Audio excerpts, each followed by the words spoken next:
8 লক্ষ টাকা দিছি আর কোনো মারে এমলা খালি আর বাদ বাকি 2 জনের টিকিট দিছি আমরা। মারা যায় দিন আমি নামাজ আসলাম। আমার বাতি দিলে এই ছেলেটার নাম হইল মাসুম। আইটিএস পাস করার পরে স্টুডেন্ট ভিসায় লন্ডন যাওয়ার পথে আমার বাতি জানতে তারা আমার লন্ডন থেকে ইনফরমেশন দিছে। আমি ওয়ালি মেম্বার আমার বাতিজা সহ আমরা জলাল ভাইয়ের দোকানও নিয়ে তার কাছে 8 লক্ষ টাকা দিছি আর বাদ বাকি 2 জনের টিকিট দিছি আমরা। শুধুমাত্র লন্ডন যাওয়ার মানে যাওয়ার লাগিয়ে কি আমার বাতি দিদি আমার বাতি জানতির কাছে নিয়ে দেওয়ার যায় দিছি, কেন কোনো বিয়ার সাব্যস্ত করিয়া দিছি না। আইনি ভাবে বিয়া আছে কিন্তু কেমনে দিছি ডিফেন্ডার হিসেবে আর কি, ফেক বিয়া। এখানে কন্ট্যাক্ট ম্যারেজে দিছি। লন্ডন যাওয়ার পরে কিছুদিন পরে আমার বাতি জানতে তারা তার আত্মীয় স্বজন আরো কিছু ফ্রেন্ড বন্ধু লাগাইয়া আর হে চাইছে যে বিয়াটা নিত বা তারা একসাথে চলতো, আগে ডিভোর্স দিছে না, দেয় নাই। তখন আমার বাতি জানতে তারা মনে করছে যে আমরা বই আনছি আর সেও দেবলা লন্ডন আইসে এখন শিক্ষিত হওয়া, আমরা বই তার লগে বিয়া ফলাইয়া দিলে তারা লন্ডনই বিয়া হয়েছে। বিয়াটা আমরা বাংলাদেশও দিছি না। তার এখানে তার বাপ আছে, তার বাড়ি আছে, আমরা তার বাড়িতে ইস্তারি লইয়াও গেছি, আমখাটি লইয়াও গেছি।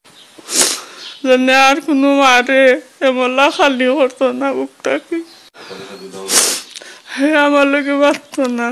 বিয়ার আগের দিন বাতিছিল। আমার ছোট মেয়ে খুব আদরের আছে। আমি বিচার পাঞ্চাইয়া যেদিন মারা যায় দিন আমি নামাজ আসলাম। কত হয়েছে না আমি সুষ্ঠু বিচারটা চাই। আমি আর কিছু চাই না। আমি আমার বাচ্চার সুষ্ঠু বিচারটা চাইলাম।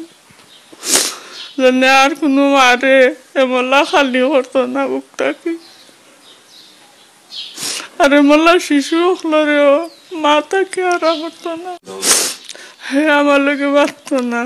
বিয়ার আগের দিন বাতিছিল আর বিয়ার পরে মারত না। আর মেইন সমস্যা হইল হেলুবি। আমার 2 নম্বর ছেলের গেছে চাইছে আমার ফুরিরে দি খোয়াইছে, কি হয়েছে তোর বাইরে খাওয়া টেকা দিবার দায় লিগে লইতো যেন বিচা লাগাইতো। তো আমার ফুয়ারে আমার ফুরিয়ে কইছে আচ্ছা দিমনে দিছে আমার ফুয়ার টাকা। আমার ছোট মেয়ে খুব আদরের আছে। আমি বিচার চাই, তার লাইফ সাজা আর না ফাঁসি আমি চাই। আমার বাচ্চা যেদিন মারা যায় দিন আমি নামাজ আসলাম। কত হয়েছে না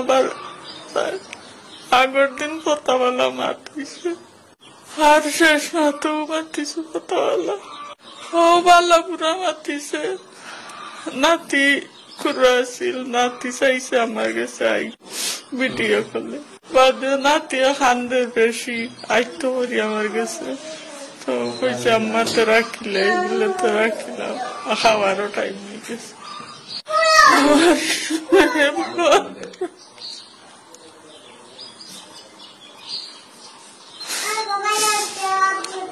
আমার সব সময় আমার কাছে মতো